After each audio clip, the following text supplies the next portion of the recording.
bienvenue pour ce nouveau dossier de la semaine consacré aux 7 piliers de la santé préventive. Comment aller mieux, comment aller bien et comment éviter tous les aléas qui peuvent se mettre sur notre parcours, notre chemin.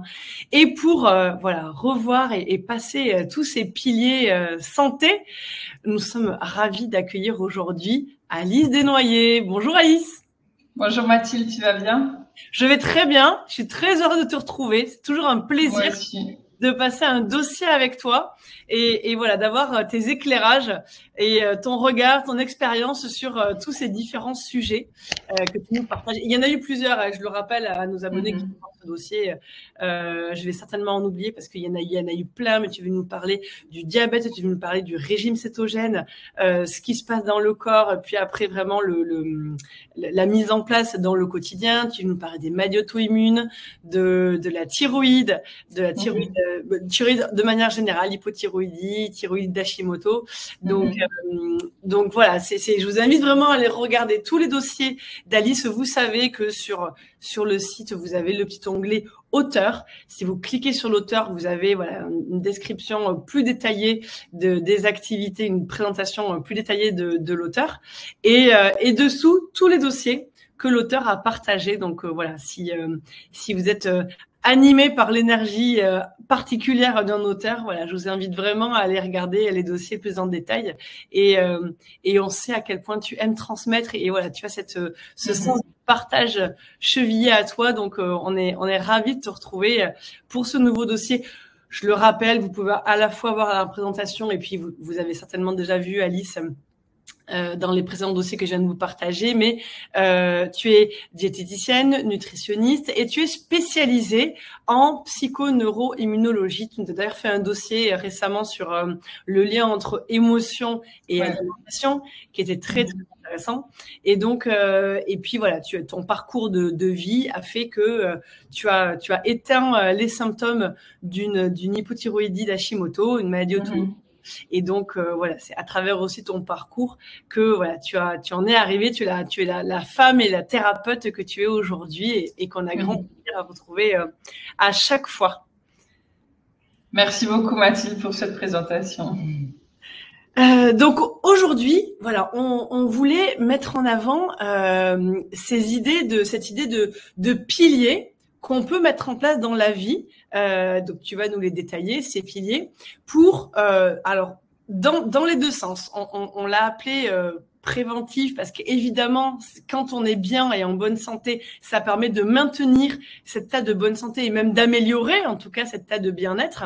Et même si on est sur un parcours thérapeutique de guérison, ces piliers-là peuvent également être intégrés, bien évidemment, pour potentialiser, augmenter la guérison. Et tu vas nous en parler de ces différences en fait du point de vue de la santé. Je te laisse expliquer un petit peu les différences qu'il y a à voir entre tout ça. D'accord. Donc merci pour cette présentation Mathilde et merci de m'accueillir pour présenter ce nouveau dossier. Et c'est vrai que j'ai parlé de beaucoup de choses dans les précédents dossiers. De questions spécifiques sur l'alimentation anti-inflammatoire, les différents types de diabète, des problèmes de thyroïde, les émotions. Et c'est vrai que dans ce dossier, j'ai voulu, si tu veux, réunir un petit peu tous ces aspects de la santé pour apporter une vision vraiment globale de ce qu'on appelle la santé préventive, qui est vraiment une approche globale de la santé pour avoir les outils en main pour maintenir une santé vraiment optimale. Et donc, on va aborder différents sujets. J'ai réparti ça en 7 points. C'est pour ça qu'on a appelé ce dossier les 7 clés de la santé préventive. Vraiment pour avoir toutes les clés en main, tous les outils en main pour s'assurer d'une bonne santé, qu'on ait une pathologie, une maladie ou pas. Donc, simplement qu'on veuille vraiment maîtriser sa santé. Dans tous les aspects que ça comporte. Donc, c'est aussi bien des aspects d'alimentation, de mode de vie. C'est vraiment prendre soin de soi en général. Donc, on va déjà revenir un petit peu sur le dossier précédent que j'avais présenté sur le lien entre les émotions et l'alimentation. Et au cours de ce dossier, nous avons présenté le concept de santé préventive ou psycho-neuro-immunologie ou médecine ou santé fonctionnelle comme on la connaît aux États-Unis. Donc, on va rappeler la définition de la santé par l'Organisation mondiale de la santé. L'ancienne définition de la santé, c'était simplement l'absence de maladie. Mais selon la nouvelle définition de l'OMS, qui a quelques années, la santé est définie vraiment comme un bien-être global, donc avec des dimensions biopsychosociales. C'est vraiment une santé globale et préventive, c'est pas seulement l'absence de maladie. On va rappeler que le système de santé conventionnel tel qu'on le connaît actuellement est plutôt réparti entre différentes spécialités. Si on a des problèmes oculaires, on va voir l'ophtalmologue, les poumons, c'est le pneumologue, le cardiologue pour des problèmes cardiovasculaires. Donc tout ce système de santé conventionnel est divisé, si tu veux, en spécialités médicales et selon les différents organes du corps qui sont affectés. Et par contre, la santé intégrative ou préventive englobe... Non, mais intégrative, c'est ça, bien sûr, oui. Voilà, ça englobe vraiment beaucoup plus d'aspects et les thérapeutes de cette santé préventive ont vraiment une vision globale du patient et non pas une vision séparée en organes. Donc, quand on reçoit un patient en consultation, on va vraiment, au travers d'une anamnèse ou d'un entretien vraiment détaillé, on va vraiment réussir à chercher et à trouver dans la plupart des cas les causes des symptômes du patient. On va relier plusieurs diagnostics, on va faire mettre en œuvre des outils pour atteindre un diagnostic différentiel, donc pour écarter certaines pathologies, et on va donner aux patients des pistes pour qu'ils tendent vraiment vers l'amélioration de sa santé et de pas proposer un diagnostic figé en fonction des diagnostics qui ont déjà été posés par des médecins, bien sûr.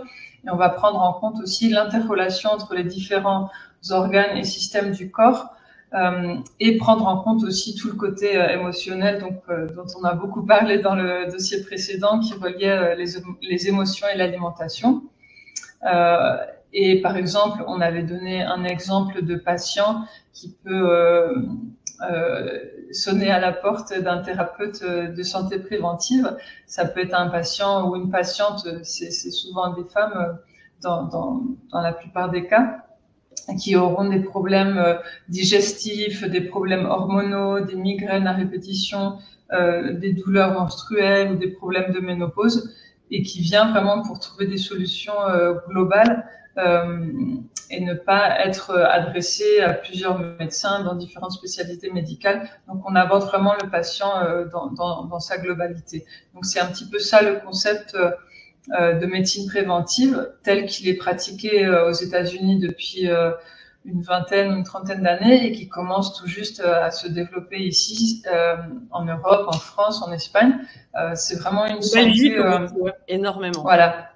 Donc c'est vraiment une santé préventive qui prend en compte l'ensemble de la personne, aussi bien physique que psychique. Alors, on peut parler, si tu veux, maintenant des outils de la santé intégrative. Qu'est-ce qu'on met en place justement pour aider concrètement ces patients? Donc, en consultation, on va réaliser une anamnèse, c'est-à-dire un entretien approfondi, et on prend du temps pour consacrer le temps nécessaire vraiment à chaque patient pour vraiment le connaître. Donc c'est des séances qui durent assez longtemps, 1 heure ou plus d'1 heure selon les cas. On va interpréter les derniers bilans sanguins de la personne, ou si on ne dispose pas de bilan sanguin récent, on va proposer des nouveaux bilans sanguins à la personne, vraiment pour étudier tous ces paramètres biochimiques et biologiques. Et ensuite, en fonction de ce questionnaire approfondi et des résultats de bilan sanguin, on va proposer différentes pistes nutritionnelles et au niveau du mode de vie pour aider la personne à trouver des solutions vraiment personnalisées.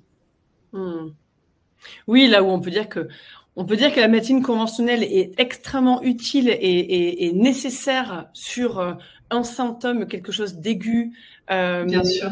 et où il faut répondre à une douleur tout de suite, et où tout ce qui touche à la santé intégrative, ce que tu nous disais, de dézoomer, de ne plus regarder à la loupe tel ou tel endroit du corps, permet de revoir cette notion de terrain et voilà, essayer d'aller plus dans le fond voilà, des pathologies ou de la santé globale. Donc, merci pour cette définition, pour voilà, qu'on ait bien tous en tête voilà, les bonnes notions qu'il y a derrière et qui sont voilà, complètement complémentaires entre les deux.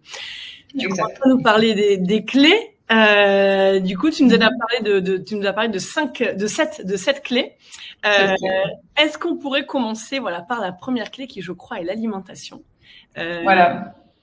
Alors, c'est vrai que... Expliquer un petit peu voilà, cet outil-là qui, effectivement, est très, très importante.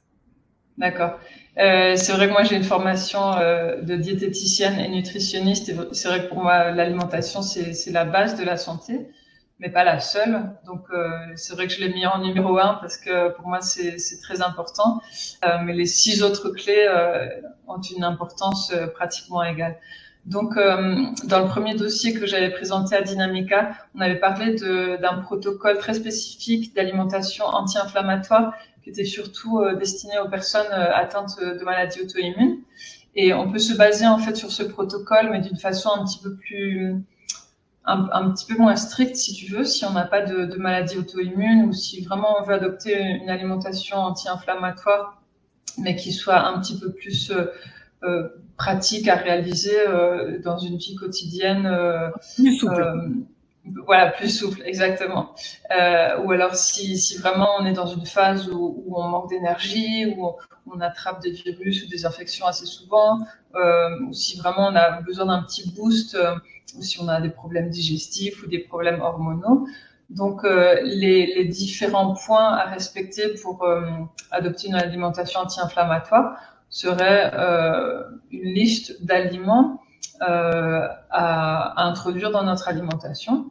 En fait, on sait tous à peu près ce qui est une alimentation anti-inflammatoire, mais on la met pas systématiquement en pratique. Donc là, je vais vous donner quelques éléments à introduire. Donc surtout des légumes verts, des légumes racines, des crucifères, des tubercules. C'est vraiment la base de l'alimentation anti-inflammatoire, des légumes frais de saison et bio dans la mesure du possible. Ensuite, des fruits frais à faible teneur en fructose, parce que le fructose, comme on le sait, ça donne des pics de glycémie qu'il est préférable d'éviter. Donc, on va privilégier plutôt des baies, des fruits rouges, des fruits des bois, qui ont plein de vitamines, de minéraux, d'antioxydants, de polyphénols, et qui vont pas nous faire augmenter la glycémie, ne pas nous donner un pic de glycémie. Et on peut prendre 1 ou 2 fruits par jour en moyenne. Ensuite, des aliments protéinés de qualité. Donc, souvent, on recommande des aliments, des protéines d'origine animale, comme les œufs, la viande, le poisson, les fruits de mer, le bouillon d'os et le foie, les abats, qui sont vraiment une source très importante de vitamines et de minéraux.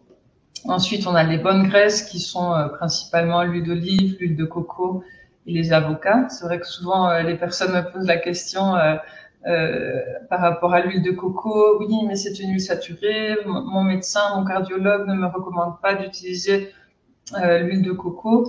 Et en fait, non, ça c'est encore une idée reçue en nutrition.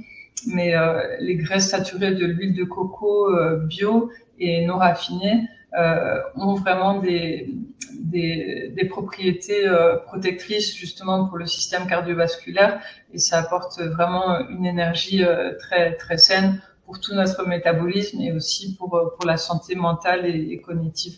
Donc c'est vraiment une huile très intéressante. Ensuite, on a les fruits secs crus naturels et les graines qui vont nous apporter aussi des bonnes graisses et un certain nombre une certaine quantité de protéines aussi intéressantes, et certaines vitamines et minéraux aussi. Ensuite, on a certaines céréales et pseudo-céréales et les légumineuses, mais bon, il faut faire attention parce que dans cette catégorie d'aliments, il peut y avoir certains éléments qui comportent des antinutriments, c'est-à-dire qui nous empêchent de bien métaboliser certains minéraux comme le fer ou le calcium ou le magnésium. Donc, il y a certaines précautions à respecter. On fait tremper toujours les graines de mes. Voilà, on fait tremper les légumineuses avant de les consommer. Il y a certains petits trucs à respecter. Ensuite, on peut utiliser à volonté les épices, les herbes aromatiques et les condiments pour apporter un petit peu de peps à nos préparations. Ensuite, on a des aliments et des boissons fermentées qui vont augmenter la diversité et la richesse du microbiote, qui est super importante pour assurer une bonne santé. Et ensuite, une hydratation correcte. C'est vrai que souvent, on oublie qu'il faut boire au moins 1,5 litre d'eau par jour entre les repas pour pas interférer avec la digestion. Et c'est vrai que certaines personnes n'ont plus la sensation de soif et donc oublient de boire et finalement quand on a une hydratation insuffisante, ça peut apporter pas mal de problèmes du point de vue rénal, du point de vue de la peau, du système immunitaire en général. Donc bien s'hydrater. Donc ça, c'est les aliments à inclure dans une alimentation de type anti-inflammatoire. Alors les autres aliments, au contraire, qu'il vaut mieux éviter, selon la sensibilité particulière des personnes. Donc on connaît les 14 ingrédients allergènes. Parfois, on retrouve des petites étiquettes sur les différents allergènes dans les supermarchés ou dans les restaurants. Donc ça, c'est en fonction de la sensibilité de chaque personne. On va retrouver dans cette liste les produits laitiers, le gluten, les fruits secs ou les oléagineux, les légumineuses, les fruits de mer, la moutarde, le céleri, les sulfites qu'on retrouve dans le vin. Certaines personnes sont allergiques ou sensibles à ces éléments. Dans ce cas-là, il vaut mieux les éviter. Ensuite, les solanacées, c'est une famille de légumes qui comprend les pommes de terre, les tomates, l'aubergine, ou les différentes sortes de poivrons et piments, toute cette famille-là. Les baies de goji aussi et le tabac sont inclus dans cette famille. Et l'ashwagandha aussi, qui est souvent pris en complément alimentaire. Donc certaines personnes qui ont une intolérance à ces produits-là devraient éviter cette catégorie aussi. On va éviter les boissons alcoolisées. Là, ça tombe sous le sens, mais c'est vrai que souvent, voilà, on peut avoir l'habitude de prendre un petit verre de vin de temps en temps. Et voilà, l'alcool reste quand même un produit pro-inflammatoire. Donc, il vaut mieux l'écarter. Ensuite, le sucre et tous les produits sucrés et en général, par extension, tous les édulcorants, même si c'est des édulcorants non caloriques, donc qui n'apportent pas de calories, ça détrape quand même un petit peu le système digestif et les différentes réactions biochimiques de faim et de satiété, les différentes hormones comme la gréline et la leptine. Ça met un petit peu le bazar en fait dans nos hormones et ça nous apporte... Pardon ? L'insuline qui fait des pics, c'est voilà. de sucre. L'idée, c'est de la réguler au minimum, enfin au maximum, et pas qu'elle fasse les montagnes russes. Voilà, exactement. Bien réguler la glycémie et l'insuline, c'est un petit peu la base d'une alimentation anti-inflammatoire. Donc, on va éviter tout ce qui est sucre, aussi bien sucre de table et tous les sucres cachés qu'on retrouve dans tout un tas d'aliments. On va éviter aussi les graisses raffinées, les graisses végétales qui sont préparées à ultra haute température, comme les huiles de tournesol, les huiles de colza. On va plutôt éviter ces graisses végétales raffinées qui ont aussi des propriétés pro-inflammatoires. Et on va éviter les produits ultra transformés, les produits préparés, les produits industriels. Et on va vraiment plus se baser sur la consommation d'aliments frais, de proximité, bio de préférence, de qualité, qu'on va préparer chez soi. Donc ça demande une grande organisation aussi, on en reparlera. Mais voilà, privilégier des aliments frais et qu'on prépare soi-même à la maison. Très bien. Avec peut-être un mot sur le type de cuisson, ou tu vas en reparler plus tard, peut-être plus.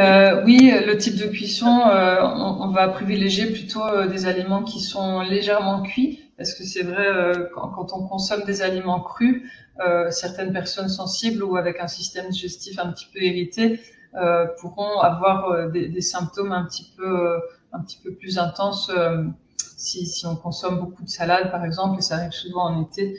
Et une fermentation excessive de certains aliments crus peut rendre un peu plus difficile la digestion. Et donc il y a d'autres conseils pour faciliter la digestion. C'est d'abord manger lentement et bien mâcher les aliments, bien mastiquer. Ah, oui. Et ça parce que ça c'est vraiment la première étape de la digestion. La mastication, la base. Ah, oui, exactement. Oui. Et souvent, on mange aussi rapidement, on n'a pas le temps, alors on avale un plat très rapidement. Et en fait, on oublie que c'est très important de mastiquer. Manger dans le calme aussi, essayer d'éviter de regarder la télé ou les informations pendant qu'on mange, parce que ça provoque quand même du stress. Donc, on est conscient de ce qu'on mange, on peut pratiquer le mindful eating ou l'alimentation consciente. Donc, vraiment prendre conscience de ce qu'on mange et vraiment se mettre dans des conditions de calme quand on prend nos repas. Il y a un petit truc aussi que je pratique et que je recommande à mes patients, c'est de consommer du vinaigre de cidre avant chaque repas, dilué dans un verre d'eau. Et ça stimule les enzymes digestifs et ça va aider à améliorer la digestion avant chaque repas et à lisser la courbe de glycémie, c'est-à-dire à éviter aussi les pics de glycémie et d'insuline après les repas. Donc voilà, on privilégie des aliments légèrement cuits, à la vapeur ou sautés légèrement. On utilise des aliments probiotiques, donc qui vont stimuler la diversité, la variété du microbiote. On peut retrouver ça dans des boissons et différents aliments.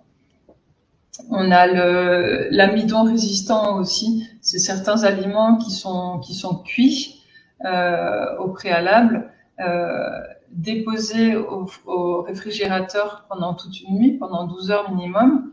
Et ce processus-là de cuisson et de refroidissement à basse température va provoquer un changement dans l'organisation biochimique des molécules de certains aliments qui vont provoquer, qui vont avoir des propriétés bénéfiques pour le microbiote. Donc c'est le cas des pommes de terre, des patates douces, des bananes et du riz aussi, voilà, qui en étant refroidis produisent cet effet bénéfique pour le microbiote. Alors on va baisser la glycémie aussi. Hein. Exactement. Voilà. L'indice, c'est pas la glycémie, l'indice glycémique. Voilà. Donc c'est vrai que ça c'est encore quelque chose. Voilà, c'est quelque chose qu'il faut prévoir à l'avance aussi pour organiser ses repas. Et c'est vrai que si on fait cuire des pommes de terre ou des patates douces, il faut penser à les faire cuire avant, à leur faire passer toute une nuit au frigidaire et les manger le lendemain, les réchauffer légèrement pour avoir tous ces bénéfices. Alors on indique aussi qu'il est plus conseillé de boire en dehors des repas plutôt que pendant les repas, puisque si on boit pendant les repas, ça va diluer les sucs digestifs de tout processus de digestion, et donc la digestion ne va pas être réalisée dans les meilleures conditions. Donc on réserve la consommation d'eau en dehors des repas, et on va pratiquer une activité physique régulière pour stimuler la motilité, c'est-à-dire c'est le passage des aliments dans les différents organes du système digestif. Et si on pratique une activité physique régulière, on a moins tendance à avoir des problèmes de constipation, par exemple. Ça a lié avec la consommation de fibres et tous les conseils que j'ai donnés précédemment. Tout ça, c'est des conseils vraiment pour améliorer la digestion et pour prévenir vraiment une bonne santé digestive qui va avoir des répercussions sur tout le reste aussi. Mais c'est capital, est-ce que tu viens de nous dire? C'est vraiment absolument capital parce que déjà l'eau, en fait, on nous rappelle tellement qu'il faut boire 1,5 litre, 1 litre et demi par jour et que généralement, il n'y a pas les bouteilles à côté. Donc, qu'est-ce que font les personnes? Bah, du coup, elles boivent quand elles ont de l'eau à proximité, c'est-à-dire lors des repas. Associer une consommation d'eau excessive pendant les repas à un problème de mastication, tu le disais, juste ces deux piliers-là, peuvent dérégler, mais d'une manière incroyable. Qu'est-ce que c'est que c'est? T'as des ballons devant toi. C'est la fête. Fiesta. Voilà, c'est ça, c'est Mathilde. Mathilde, c'est la fiesta, quoi. Qu'est-ce que c'était que ces ballons? Voilà. Il y avait mes mains en l'air. Je ne sais pas. C'est la fête. Mais c'était très gai en tout cas, ça apporte beaucoup de couleurs. Donc voilà, ça peut, c'est ce que tu disais, des morceaux qui arrivent en entier dans l'estomac, ajoutés avec de l'eau, les sucres qui sont pas là, et on a tous les ingrédients réunis pour avoir une flore de putréfaction et fermentation avec tout ce que ça entraîne derrière. Donc c'était vraiment bien que tu rappelles parce que c'est des petites choses et qui paraissent anodines comme ça. Mais c'est tellement important de que tu les rappelais et c'est vraiment absolument capital. Ouais. Tu voulais nous parler, faire un point sur les compléments ou tu veux qu'on passe à... Oui, les compléments alimentaires, c'était un petit point aussi additionnel. Je sais que j'ai pas mal de collègues nutritionnistes qui travaillent beaucoup avec des compléments alimentaires et moi un petit peu moins. Ça dépend vraiment des résultats d'analyse sanguine. Par exemple, si on est en déficit de vitamine D, évidemment, je vais conseiller un complément alimentaire de vitamine D, mais je vais travailler beaucoup avec les aliments, parce que les aliments vraiment contiennent un dosage, si tu veux, physiologique de vitamines et de minéraux qui sont beaucoup plus assimilables que des compléments alimentaires qui seraient donnés comme ça de façon un peu trop généreuse à mon goût parfois et qui peuvent avoir des contre-indications entre eux. Et donc l'utilisation des compléments alimentaires devrait vraiment être fait de façon très personnalisée en fonction des besoins réels des personnes. C'était juste un petit point additionnel que j'ai voulu mentionner. Non, mais c'est important de le dire aussi parce que ça peut jouer sur la digestion et il y a tellement de compléments comme ça qui potentialisent la digestion. Donc c'était bien que tu le rappelles. Tu en parlais au tout début de ce premier outil de tout ce qui est gestion du stress et émotions et effectivement tu nous en as parlé lors du précédent dossier. Est-ce que tu pourrais nous parler de ces seconds piliers que tu as positionné, qui est toute la partie émotionnelle? Alors c'est vrai que la gestion du stress et des émotions, c'est une partie hyper importante et c'est vrai que je l'ai mis en deuxième position après l'alimentation parce que je considère que les deux sont extrêmement liés comme on l'a vu dans le précédent dossier et comme tout le monde, je pense, l'a expérimenté, on sait très bien que quand on est stressé, on a beaucoup plus de mal à digérer, à assimiler les aliments. Donc il faut faire attention de manger dans le calme, comme on l'a dit tout à l'heure.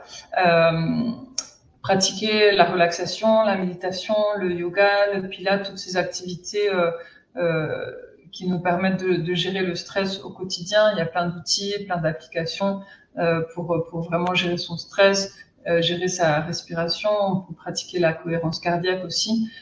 Pratiquer la spiritualité, la prière, il y a toutes sortes vraiment d'outils à notre disposition pour mieux gérer son stress au quotidien.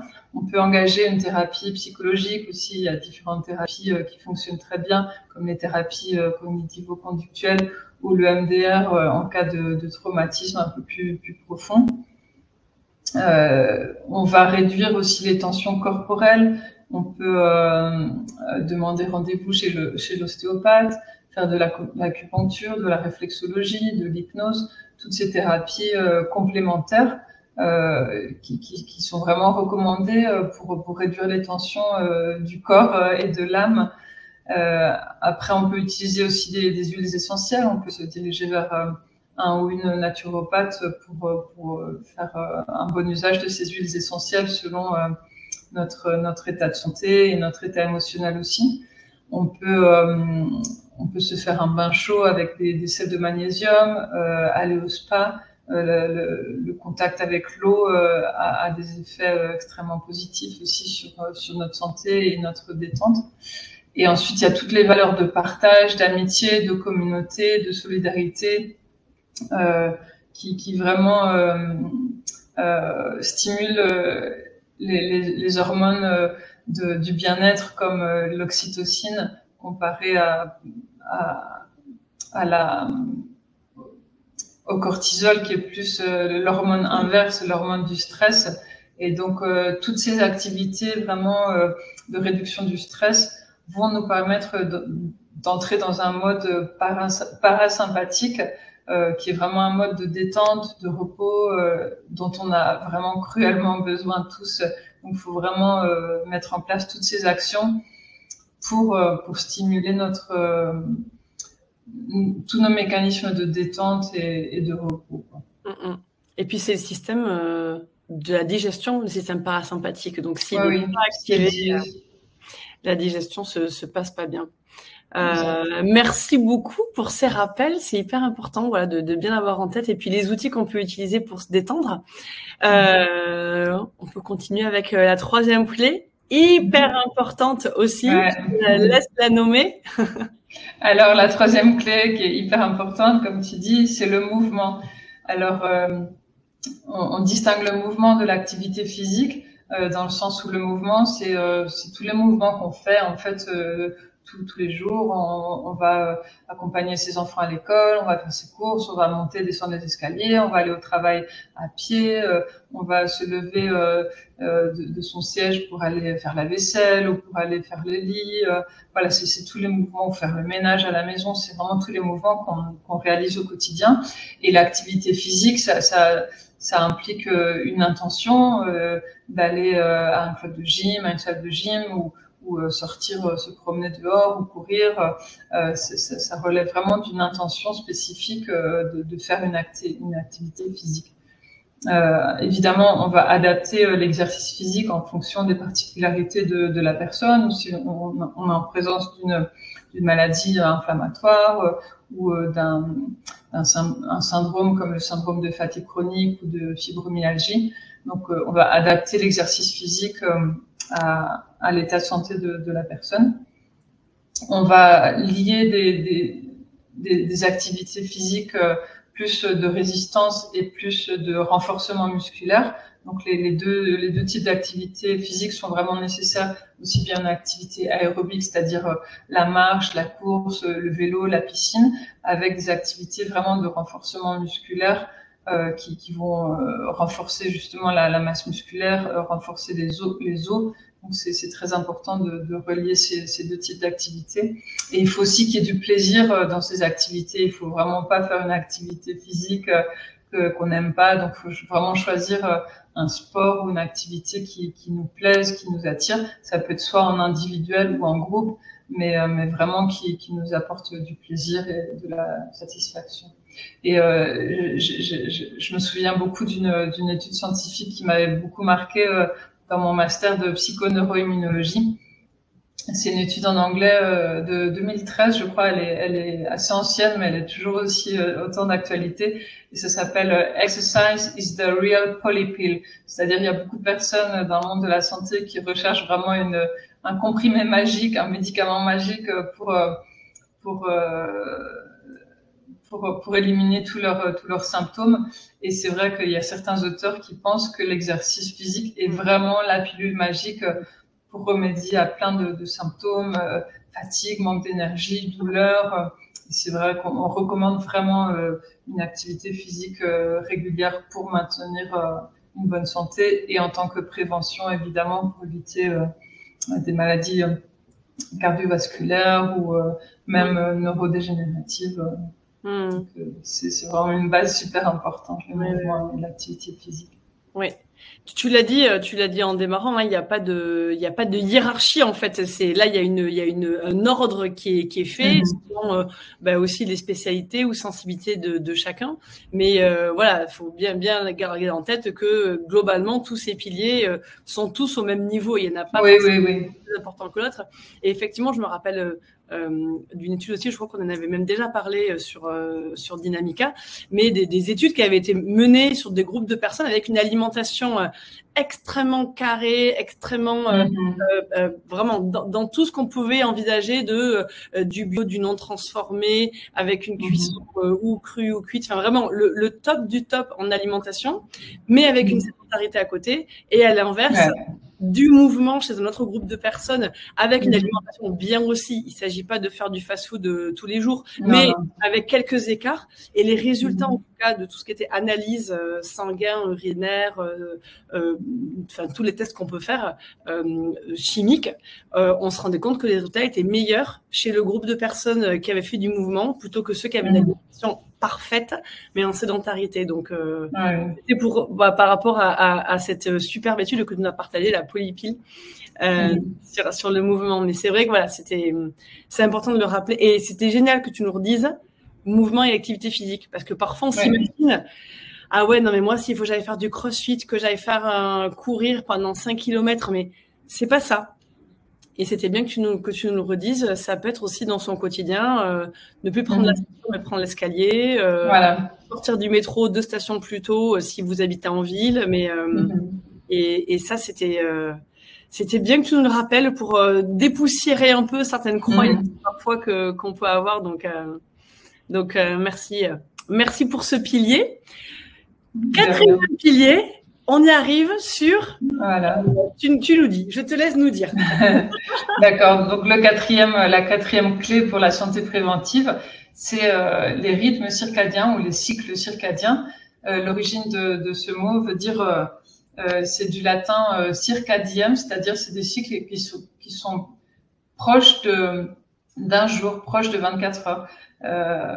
Donc, il y a beaucoup d'études qui ont été faites sur les rythmes circadiens. C'est vraiment fascinant. Si vous êtes intéressé pour chercher des études à ce sujet, il y en a vraiment beaucoup qui sont très révélatrices justement des bienfaits que peut nous apporter une bonne régulation des rythmes jour-nuit en fait.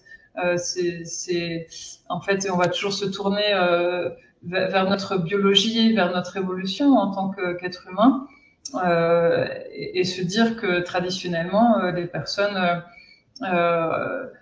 dorment quand c'est la nuit et sont réveillées et sont en activité quand c'est le jour. Ça apparaît tellement banal de dire ça, mais souvent on travaille tard la nuit ou on s'active la nuit et on se réveille tard le matin, mais c'est tellement important de respecter les cycles jour-nuit, d'autant qu'ils sont nettement influencés par la production de certaines hormones comme la mélatonine le soir qui facilite l'endormissement et le cortisol le matin qui monte dans les premières heures du matin ou en fin de nuit pour nous indiquer qu'il faut se réveiller. Donc c'est très important de se lever. Quand on se réveille, on essaie de pas traîner au lit, on se lève assez rapidement. Et idéalement, on va faire un petit tour autour de chez soi pour prendre l'air, prendre le soleil et activer ce cortisol qui doit monter naturellement le matin pour nous indiquer que c'est le matin, il faut s'activer. Et le soir, par contre, on va établir des routines pour se préparer à la nuit. On va calmer un petit peu notre rythme général. On va baisser les lumières, on va baisser les sons. On va éviter de regarder les écrans quelques heures avant de se mettre au lit. Et on va vraiment gérer ce cycle dès le matin au réveil et pendant tout le long de la journée. Et quand la lumière naturelle du jour commence à baisser, on va vraiment aussi baisser notre rythme pour faciliter l'endormissement. Donc c'est vraiment un concept clé et auquel on fait pas souvent assez attention. Les cycles circadiens, donc le rythme jour-nuit. Oui, c'est vrai. Et tu le disais, s'exposer à la lumière naturelle, c'est vraiment capital. Ça se joue au niveau de la rétine sur les neurotransmetteurs qui sont créés. Donc, c'est hyper important. Et tu le disais, s'octroyer on donne des temps calmes aux enfants avant de partir au lit. On les met dans une bulle en fin de journée pour qu'ils se préparent au sommeil.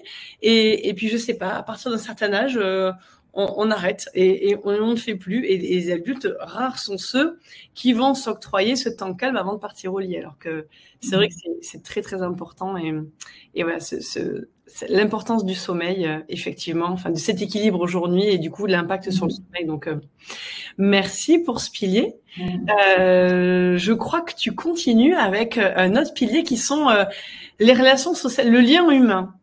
Voilà, le lien humain qui est capital aussi pour une bonne santé préventive.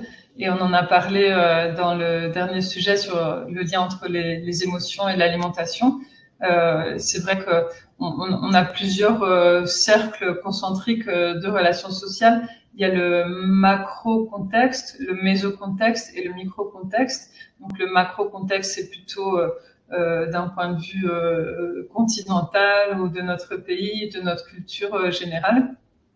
Le méso-contexte va consacrer plutôt notre environnement proche mais pas intime, comme nos relations de travail, nos contacts sociaux mais plus éloignés, la famille éloignée, et notre cercle social qui a plus à voir avec le micro-contexte.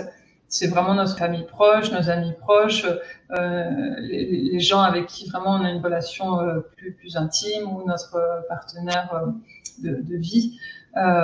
Et donc ce cercle-là, ou ces différents cercles, sont très importants pour rester en bonne santé. Et c'est vrai que des bonnes relations sociales nous apportent un équilibre aussi bien émotionnel que hormonal. Et c'est vrai qu'il y a eu beaucoup d'études aussi qui ont été faites par rapport à la solitude, à l'impact négatif de la solitude sur la santé des personnes, avec beaucoup plus de prévalence de maladies cardiovasculaires ou psychiatriques. Donc c'est vraiment très très important de maintenir et d'entretenir nos relations d'amitié, nos relations amoureuses, amicales, nos relations cordiales dans le cadre du travail. C'est encore un pilier très très important à tenir compte.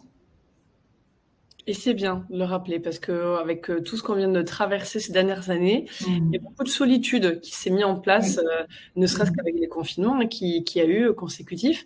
Et donc voilà, rappeler l'importance du lien que tu avais déjà rappelé dans le précédent dossier, mais c'est bien de redonner voilà du sens du pourquoi il est important de maintenir ces relations sociales saines et régulières. Et les relations sociales vont bien au-delà des mal nommés réseaux sociaux qui n'ont pas grand-chose de social finalement. Donc vraiment privilégier le contact direct. Si vous voulez voir des amis, appelez-les et prenez rendez-vous, allez prendre un verre avec eux en présentiel et éviter les messages. C'est vrai on partage le même monde et les mêmes obligations sociales, professionnelles. Donc, on peut être un petit peu sur Instagram parce que c'est toujours sympa, mais quand même privilégier des relations, des vraies relations physiques. Oui. Et on l'a vu pendant les confinements où, pour le coup, les réseaux sociaux étaient là, mais on a bien vu que, voilà, physiologiquement, ça ne donnait pas les mêmes résultats. Mais c'est vrai. Non, pas du tout. Sortons. Voilà. On continue avec le pilier suivant, qui est plus ou moins lié avec le précédent sur les rythmes circadiens. Il s'agit de la nature. Voilà, le contact avec la nature, qui est pas évident quand on habite en ville, mais il faut quand même essayer de se rapprocher de la nature le plus possible, qui va aussi stimuler notre hormone de bien-être, l'ocytocine, et aussi les endorphines et tout le système parasympathique qui est le système du repos, de la détente et du bien-être. On peut s'inspirer des bains de forêt japonais et vraiment se rapprocher de ce côté physiologique qu'on connaît depuis qu'on est des êtres humains, c'est-à-dire être en présence de nature, voir du vert, voir du bleu, qui sont vraiment les couleurs de la nature, comme mon pull aujourd'hui, comme mon t-shirt. Et c'est vrai que le contact avec la nature, des promenades en forêt, même des promenades dans un parc si on n'a pas accès à une forêt, ou au bord de la mer, vraiment se trouver des petits moments de connexion avec la nature, de calme, de marche tranquille. Les arbres dégagent tout un ensemble d'huiles essentielles qui ont été étudiées aussi par des scientifiques qui montrent vraiment les bienfaits du contact avec la nature, avec les arbres. Ça nous apporte une connexion vraiment profonde. C'est un petit côté spirituel aussi de nous rappeler voilà notre place en tant qu'humain dans la nature vraiment à part entière. Et c'est un concept qu'on oublie un petit peu, surtout si on habite dans des villes, mais vraiment se rapprocher le plus souvent possible de la nature nous aide beaucoup pour maintenir une santé vraiment optimale. Et qui dit nature dit le contact aussi avec l'air, avec le soleil. Le contact direct du soleil sur la peau, comme tu sais bien Mathilde, entraîne des bénéfices par rapport à la synthétisation de la vitamine D, qui a un rôle énorme à jouer aussi sur la santé osseuse, sur le système immunitaire, donc la production de calcium pour bien renforcer les os. Et les bienfaits du soleil, évidemment, on se protège du soleil quand il est trop chaud, on veut éviter les mélanomes, mais une exposition courte et quotidienne au soleil et directement sur la peau est extrêmement recommandée pour vraiment bien booster notre système immunitaire et notre santé en général. Il y a la connexion avec les animaux aussi qui est importante, qui a été étudiée aussi. On a étudié que des enfants qui vivent dans un contexte familial en présence d'animaux ou dans des fermes réduisaient la prévalence d'allergies chez ces enfants. Et c'est vrai qu'on a peut-être, la plupart de nous ont eu un chat ou un chien, et c'est vrai que la ronron-thérapie a vraiment des effets bénéfiques. Et tu es bien placée pour le savoir, Mathilde.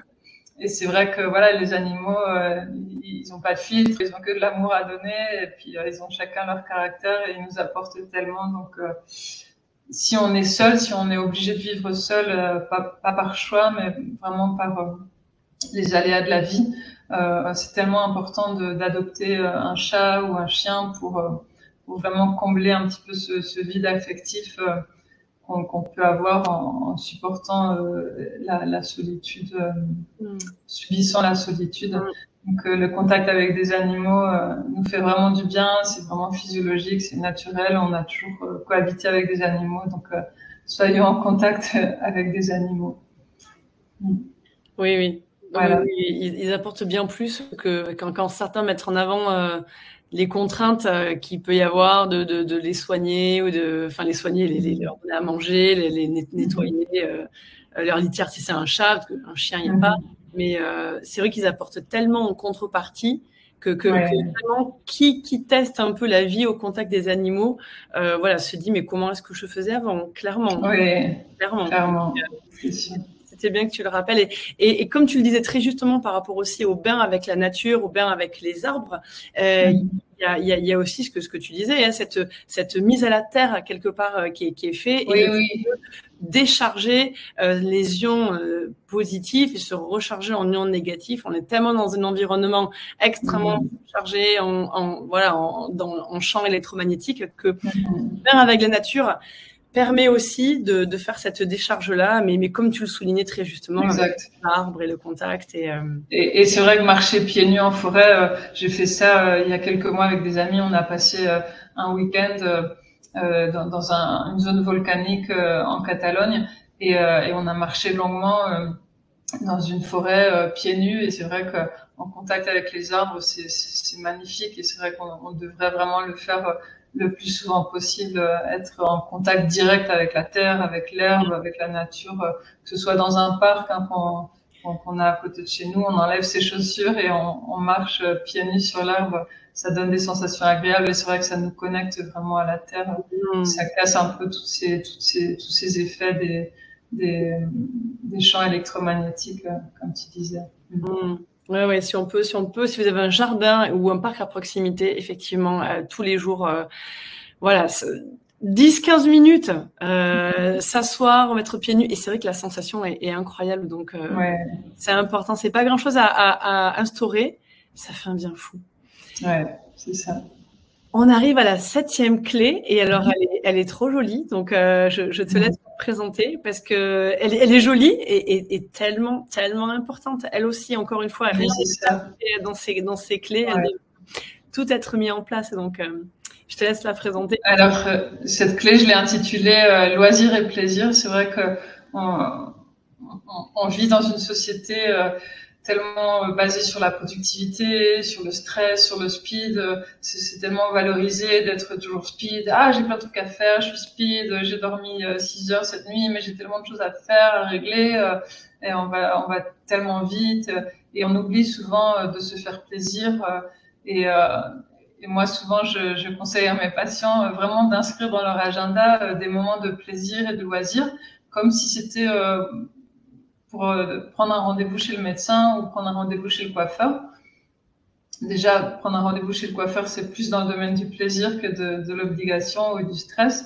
Mais c'est vraiment inscrire dans son agenda, oui, de prendre rendez-vous avec une copine pour aller boire un verre et discuter tranquillement, ou participer à une activité qui nous fait plaisir, comme un sport qui nous fait plaisir, aller danser, s'inscrire à un cours de dessin, de peinture, jouer de la musique ou écouter de la musique et vraiment se réserver des petits moments tous les jours, même comme tu disais, aller 10 minutes dans un parc par jour, c'est pas forcément 1 heure tous les jours ou 2 heures, mais vraiment se réserver des moments de plaisir et en faire une priorité dans la vie. Et c'est pareil, ça peut être des moments qui soient soit en solitaire, si on est plutôt solitaire, introverti, ou en collectif pour encourager encore cette vie sociale tellement satisfaisante, ou participer à une communauté quelle qu'elle soit, à une association, à un groupe, et vraiment se faire plaisir avec toutes les activités vraiment qui nous apportent du bien-être, et vraiment l'inscrire en priorité dans son agenda parmi toutes les autres priorités qu'on a dans la vie, mais vraiment donner la priorité au plaisir et au loisir. Mmh. Et je trouve ça très joli que tu finisses là-dessus parce qu'on va le garder bien en tête par rapport à ces clés. Et effectivement, celle-ci, elle est tellement relayée, c'est même pas au dernier plan. C'est vraiment, si on a du temps, on va se mettre une petite 5-10 minutes de plaisir pour nous. Et alors, en fait, voilà, comme tu le rappelles très justement, là aussi, c'est capital. C'est cultiver aussi la gratitude, cultiver cet émerveillement, cultiver, voilà, c'est cet esprit de tout ce qu'il y a de bien autour de nous. Garder, voilà, switcher un peu son esprit dans ces moments-là en se disant, bon, mais là, j'accepte, je suis suffisamment important pour me donner du bien, en fait, me faire du bien. Et donc c'était voilà magnifique que tu termines là-dessus parce que c'est vrai que c'est aussi un pilier important, tout aussi important que le mouvement, que l'alimentation, que le sommeil. Voilà, si on est dans une négativité et toujours dans cette hyperactivité comme tu le disais, voilà, ça ne mènera à rien non plus. Donc globalement, tu nous as rappelé un petit peu les piliers qu'utilisent, tu sais, ces zones bleues où il y a une longévité, voilà, importante dans le monde. Ce sont en fait, c'est globalement ces piliers-là, plus ou moins. Hein, tu es en accord avec ça, qu'ils pratiquent et qu'ils utilisent. Donc, tous les ingrédients sont là pour avoir une vie belle et en pleine santé. Je te laisse conclure peut-être si tu veux ajouter un mot par rapport à ce dossier. Voilà. Merci Mathilde. C'est vrai que quelques mots de conclusion. C'est vrai que tous ces concepts qu'on a rappelés, parce qu'en fait, il n'y a pas de nouveauté là-dedans. Tout le monde le sait que pour être en bonne santé, il faut bien manger, il faut bouger. Il faut avoir des bonnes relations sociales, il faut pratiquer des activités qui nous font plaisir, prendre soin de son sommeil. Mais j'ai pensé que c'était utile à rappeler justement à toutes les personnes qui vivent parfois dans un cercle infernal du quotidien. Et c'est une petite piqûre de rappel vraiment pour partager aux personnes qui verront cette vidéo, de concevoir la santé vraiment comme un ensemble avec ces différents points qui nous paraissent logiques, mais qu'on oublie parfois peut-être. Donc c'était vraiment un rappel pour vous dire, faites attention à tous ces points et vous allez vraiment préserver votre santé à long terme et peut-être devenir centenaire comme ces personnes qui vivent dans les fameuses zones bleues. On n'a pas forcément envie tous de devenir centenaire, mais vivre une vie vraiment riche et en bonne santé avec toutes ses capacités physiques et cognitives jusqu'à pas mal d'années de vie. Oui, parce qu'ils sont centenaires, mais c'est les centenaires avec une santé la plus optimale le plus longtemps. Hein. Bien sûr, bien sûr. On n'a pas envie d'être centenaire complètement grabataire avec plein de maladies. Non, vraiment, on veut vivre le maximum en étant en bonne santé et ces 7 clés nous permettront de vraiment avoir une bonne et belle vie en bonne santé le plus longtemps possible. Et pour le bonus qui correspond à ce dossier, je vous prépare différentes études scientifiques. Tu sais que j'aime bien baser toutes mes observations sur des études scientifiques. Donc là, je vous ai indiqué ces 7 clés de la santé de façon un petit peu théorique, mais je vais m'appuyer sur différentes études scientifiques qui relaient vraiment ces informations, comme quoi ces 7 clés de la santé sont importantes. Et donc je vais vous le prouver avec quelques études scientifiques à l'appui pour vraiment vous montrer que c'est pas une invention et ça repose vraiment sur la science. Non, mais c'est super. Il y a certains esprits qui ne vont passer que par l'expérience. Et puis, il y a d'autres esprits, c'est vrai, qui ont besoin d'études, de validité, en fait, de ce qu'ils vont mettre en place. Et donc, je pense que les deux sont nécessaires, Mathilde, aussi bien l'expérimenter par soi-même. Tu as toujours un élan qui est plus vers l'expérience ou plus vers je teste. Voilà. Mais bien sûr qu'ils ne sont pas antinomiques que les deux. Mais tu as certaines personnes qui, pour le mettre en place, ont besoin d'avoir un petit tampon, une étude qui a amené que ça amène des résultats. Et ça va les aider dans le fait de le mettre en place. Et donc, c'est ce que tu nous proposes à chaque fois dans tes dossiers. C'est vrai que tu mets beaucoup en avant les études et c'est parfait, c'est formidable. Donc merci à toi pour cela. Et c'est toujours bien de rappeler, tu disais que c'était peut-être un rappel pour certains, mais moi, je crois beaucoup au déclic, tu sais, et parfois, on le sait, c'est dans un coin du cerveau. Oui, on nous l'a déjà dit, mais parfois, ben voilà, ce dossier, peut-être qu'il va arriver à un moment donné dans la vie de certaines personnes qui vont nous écouter et ça fera écho, ça va nous donner un peu plus fort, peut-être qu'à un autre moment où on leur en avait parlé. Donc voilà, et peut-être que ça va être introduit dans la vie de certains. Donc voilà, merci en tout cas pour ces 7 clés. Capitale, vraiment hyper importante, sans les hiérarchiser les unes les autres, mais c'était bien que tu nous rappelles et j'ai beaucoup aimé que tu termines sur cette notion de plaisir et de prendre soin de soi, qui est très très importante. Merci infiniment Alice pour ce dossier. Merci à toi Mathilde, c'était encore un plaisir de partager ce dossier avec vous et je vous attends pour le webinaire avec toutes vos questions. La semaine prochaine, préparez vos questions, les dynamiqueurs. Merci pour votre écoute. Et puis voilà, un grand merci et on aura grand plaisir de te retrouver très bientôt pour un prochain Alice. D'accord. Merci beaucoup Mathilde. Merci à tous. Au revoir. À bientôt.